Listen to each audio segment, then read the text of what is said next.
আর এটা ফুটতে ফুটতে আপনারা শুধু দেখুন কিভাবে দুর্ভিক্ষের ক্যালেন্ডারের মতো ঠ্যাং খাচ্ছেন। গরম গরম মাংসের বাটিতে ডুবে যাচ্ছে চালের রুটি, তারপর চলে যাচ্ছে ঠিক আছে টেস্ট। নমস্কার বন্ধুরা, সানার কিচেনে আপনাদের সবাইকে স্বাগত।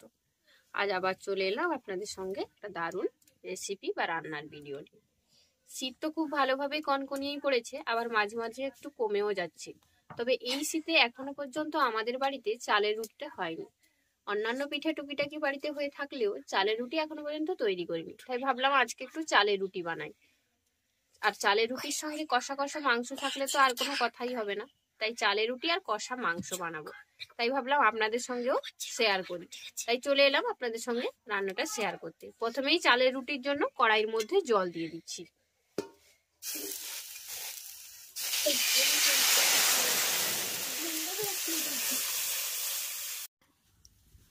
জল একটু বেশি করেই দিয়েছি, কারণ আজকে অনেকেই চাল রুটি খাবে, মানে আমাদের সানার কিচেনের যে ছোট ছোট সদস্যদেরও আজকে নিমন্ত্রণ আছে, সেই সাথে বাড়ির সবাইও।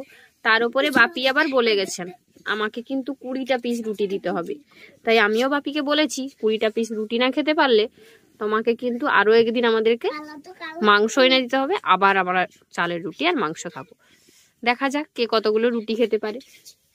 চলুন এবার জলের মধ্যে আমি লবণটা দিয়ে দিচ্ছি।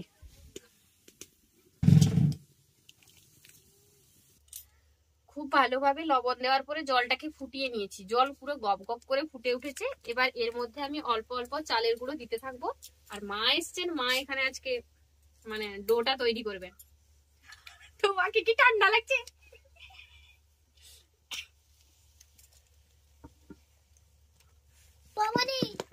বলো আজ কি রেসিপি হবে? চালের রুটি আর কষা কষা মাংস। শীতের ওয়েদারটা ভালো। মোটামুটি আমাদের ঘরে অন্য সময় কাউকে উনুনের কাছে না পাওয়া গেলেও শীতকালে সবাইকেই পাওয়া যায়। সবাই মনে হয় যেন উনুনের মধ্যেই ঢুকে যাবে, এরকম অবস্থা। রান্নাঘরে সবাইকে পাবেন আমাদের ঘরে। জেঠিমাকে একটু বেশি ঠান্ডা লাগছে। বেশি ঠান্ডা লাগছে না? হ্যাঁ, কথাটা ঠিক। বড় কড়াই বসিয়ে করে ডো তৈরি করা হচ্ছে। কতজন সদস্য শুধু দেখে নিন, 25-30 জন খাবে। এদিকে একজন বাপি কি বলেছে জানো? বাপি বলেছেন 20 পিস রুটি খাবেন একা। আর আমি বলেছি না খেতে পারলে এরপরে আরো একদিন মাংস এনে দিতে হবে আমাদের। তুমি কত পিস খাবে? আমি চালের রুটি বেশি খাই না। ও থেকে গেছে, ও খেতে পারবে না, আগে থেকেই কেটে পড়েছে। ডো আমাদের পারফেক্ট ভাবে রেডি। আমাদের এইদিকে কিন্তু এইভাবেই ডো তৈরি করা হয়। অল্প অল্প পরিমাণে ডো তৈরি করলে তো চালের গুঁড়োটা দিয়ে একটু ঢাকা দিয়ে তারপর মিশিয়ে নেওয়া হয়, কিন্তু আমাদের এদিকে অনেকটা পরিমাণে একসঙ্গে ডো তৈরি করা হয়, কারণ অনেকজন সদস্যই বাড়িতে থাকে না, অনেকেই খান, যেহেতু গ্রাম অঞ্চলের ব্যাপার। তাই ডোয়ের পরিমাণও বেশি। কড়াই অনেক সময় তো বড় ওই যে খলহাঁড়ি বলা হয় যেগুলো থাকে না, বসিয়ে করে অনেকটা একসঙ্গে খল কাটা হয়। আর এক একজন কিন্তু এরকম সত্যি আছেন যারা 20 পিস করে রুটিও খেতে পারেন। আটা রুটি হয়তো খেতে পারবেন না, কিন্তু চালের রুটি খেতে পারবেন। এবার ডোটাকে নামিয়ে নিয়ে ভালো করে ঢাকা দিয়ে রাখবো, যাতে এটা না শুকে যায়। ডোটা শুকে গেলে কিন্তু রুটিটা বেলতে অসুবিধা হবে, তাই ভালো করে ঢাকা দিয়ে রাখবো। ডো তো তৈরি করে নিয়েছি, এবার ডো গুলো মা রুটিটা বেলে দেবেন, আমি রুটিগুলো ভেজে নেব। আর এই যে আমাদের বাড়ির একজন সদস্যকে দেখুন, এই আমাদের বাড়িতেই থাকে, কোথাও যায় না, এই যে কোলের মধ্যে বসে আছে, এসে একে ভাই নিয়ে এসছে, ও দেখছে শুধু। ও বলছি কি, ও আবার যা কিছু দিলে খাবে না, আরো সমস্যা ওর। গায়ের উপরে উঠে যাবে বলছে। ভয়ও লাগছে বেচারাকে, বলছি এরা বলছে কি আমাকে নিয়ে। ও কি হয়েছে, কি হয়েছে? ওই রকমই বসে থাকবো, এরকম। হ্যাঁ, ওইটা কি বসার জায়গা? ওইটা বসার জায়গা? হ্যাঁ, ওইটা বসার জায়গা? লোকের টিয়া পাখি থাকে বাড়িতে, আমাদের বাড়িতে পায়রা গায়ে উঠে বসে থাকে। আমরা একদম সুখ শান্তির নীড় আমাদের বাড়িতে, এই জন্য এই অবস্থা। প্রথমে এবার শুরু হবে রুটিটা বেলা।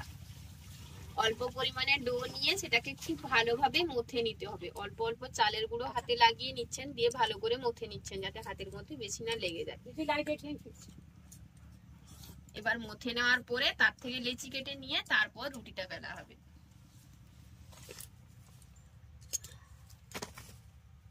কাগজ, এই যে দেখুন অল্প পরিমাণে নিয়ে নিলেন ডো। মায়ের কাছে কি লাইটটা কিসের জন্য দেওয়া হলো? যাতে কোথাও যেতে হলে রুটি করতে করতে যেতে পারেন। এবার এই যে অল্প পরিমাণে নিয়ে বেলা হবে। বাপি কিন্তু মাকে আগে থেকে বলেছেন, বেয়ান এসছেন বলে কথা না, তাই চালের রুটি খাওয়ার আবদারটা মায়ের কাছেই করেছিলেন। তবে ওনার বৌমা যে করে দেন না এমন নয়, তবুও বেয়ান এসছেন বলে কথা। আবার বেয়ানকে এটাও বলা হয়েছে রুটি যেন খুব পাতলা পাতলা হয়, মোটা যেন না হয়। আর পাতলা পাতলা রুটি হলেই তো ওই 20 পিস রুটির ব্যাপার আছে, বুঝতেই পারছেন। এই দেখুন কত পাতলা পাতলা, মানে একদম সরু পাতলা, সরু চাকলি যেরকম আমরা করি সেরকম কিন্তু মা চালের রুটি করেন। হাতের এদিক সেদিক দেখা যাবে পুরো আঙুলগুলো। মা রুটিগুলো বেলতে থাকুন, ততক্ষণে আমি এদিকে রুটিগুলোকে একটু সেকে বা ভেজে নিই। রুটিগুলো সেকে বা ভেজে নেওয়ার জন্য এদিকে আমি একটা মাটির তাওয়া বা মাটির ঢাল বসিয়ে নিয়েছি। আমাদের গ্রাম বাংলায় এটাকে মাটির ঢাল বলা হয়, অনেকে আবার মাটির তাওয়াও বলে থাকেন। পুরো নতুন মাটির তাওয়া বা ঢালে আজকে শীতের প্রথম চালের রুটি তৈরি হচ্ছে আমাদের বাড়িতে। তাওয়াটাকে খুব ভালোভাবে প্রথমে গরম করে নিয়েছি, তারপর আমি এর মধ্যে একটা রুটি দিয়ে দেব। চালের রুটি কিন্তু যে আগুনের জালটা সেটা কিন্তু একদম মিডিয়াম ঠিকঠাক দিতে হবে। অতিরিক্ত দিলে চালের রুটিগুলো পুড়ে যাবে, আবার কম দিলে চালের রুটিগুলো ভাজা হবে না। এবার দেখা যাক চালের রুটিগুলো কিভাবে ফুলে।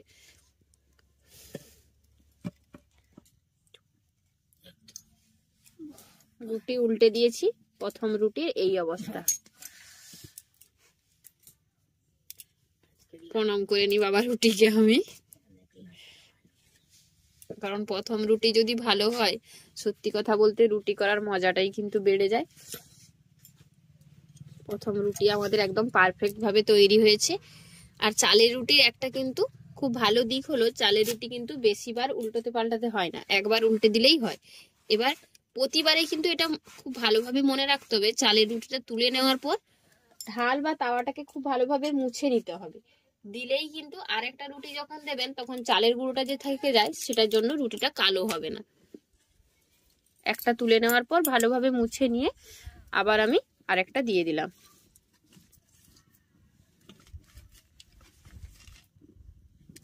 বাতাসও দিচ্ছে কিন্তু চারদিক থেকে ভালোই। আরো একটা হয়ে গেল, এটাও কিন্তু বেশ ফুলকো ফুলকো তৈরি হয়েছে। আবার আমি তাওয়াটাকে খুব ভালো করে মুছে নেব, তারপর আবার আরেকটা রুটি দিয়ে দেব।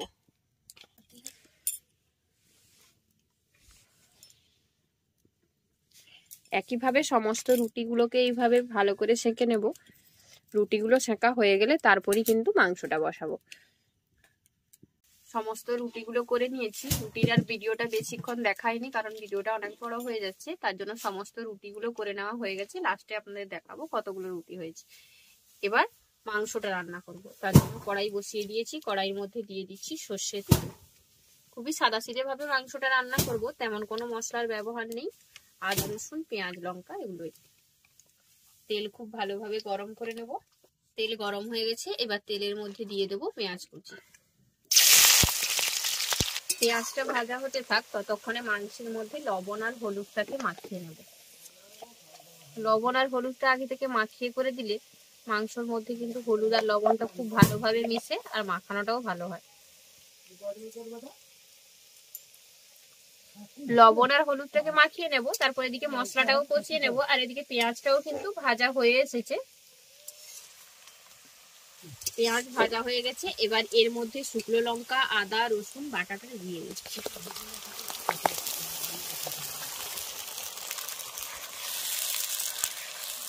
এর সাথে দেব হলুদের গুঁড়ো।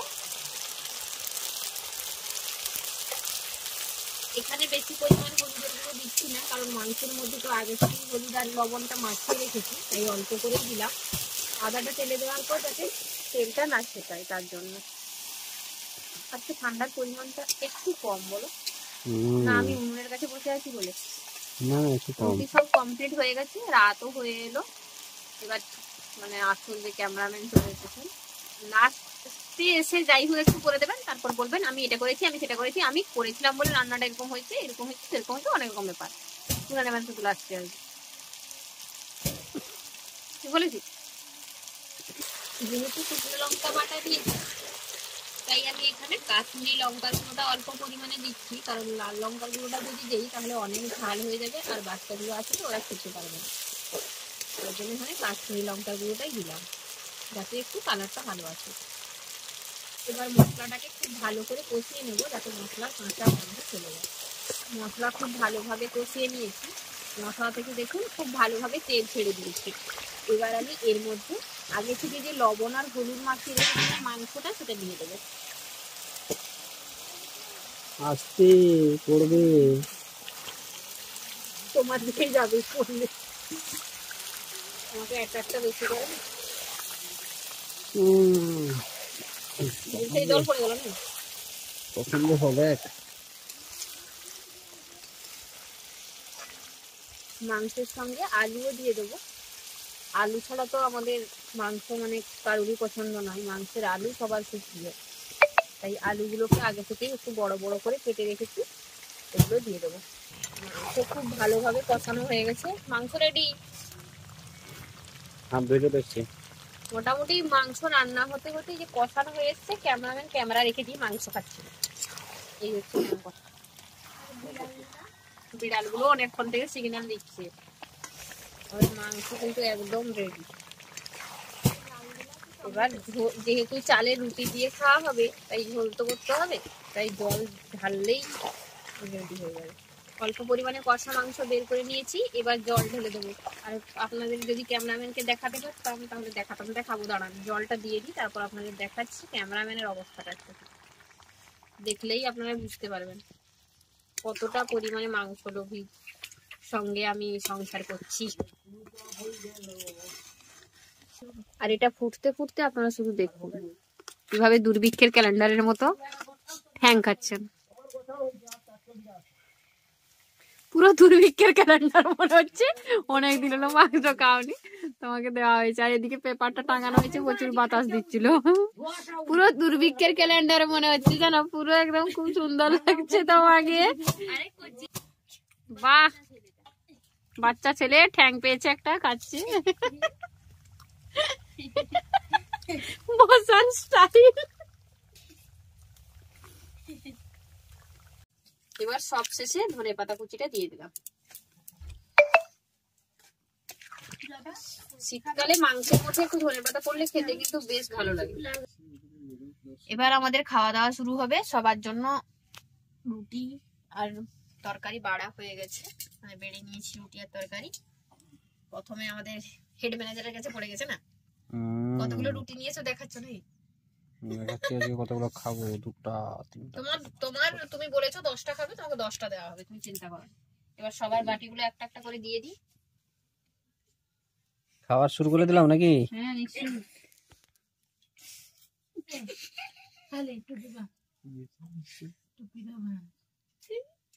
গরম গরম মাংসের বাটিতে ডুবে যাচ্ছে চালের রুটি, তারপর চলে যাচ্ছে ঠিক আছে টেস্ট।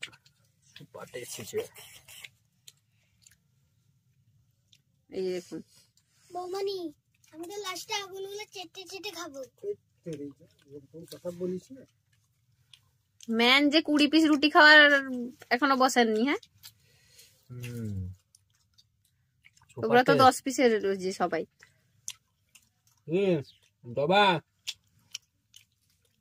কেমন রান্না হয়েছে সবাই একটু জানাবে।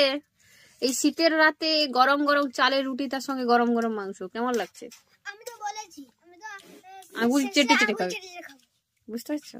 দারুন দারুন দারুন।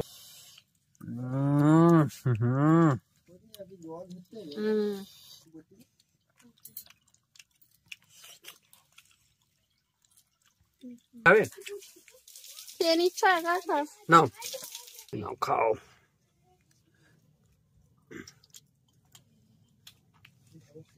কেমন? বাপি ওইদিকে আমি খাবো। কেমন? আমার রান্না আমি কি বলবো, তোমরাই বলবে। তবে সেই শীতের আমাদের ফার্স্ট এই মানে কি বলবো, চালের রুটি আর মাংসটা জাস্ট ফাটাফাটি, কোনো কথা হবে না, জাস্ট জমে যাবে। এরপর শীতে আরো অনেক রকম পিঠে পুলি, অনেক রকম রেসিপি আসতে চলেছে, আপনারা সঙ্গে থাকবেন, পুরো ভিডিও দেখবেন। চ্যানেলে নতুন বন্ধু হয়ে থাকে চ্যানেলটি সাবস্ক্রাইব করে নেবেন, সেই সাথে যারা ফেসবুক পেজে দেখছেন তারা অবশ্যই ফেসবুক পেজটি ফলো করে নেবেন। তাহলে আজকের মতো এখানেই।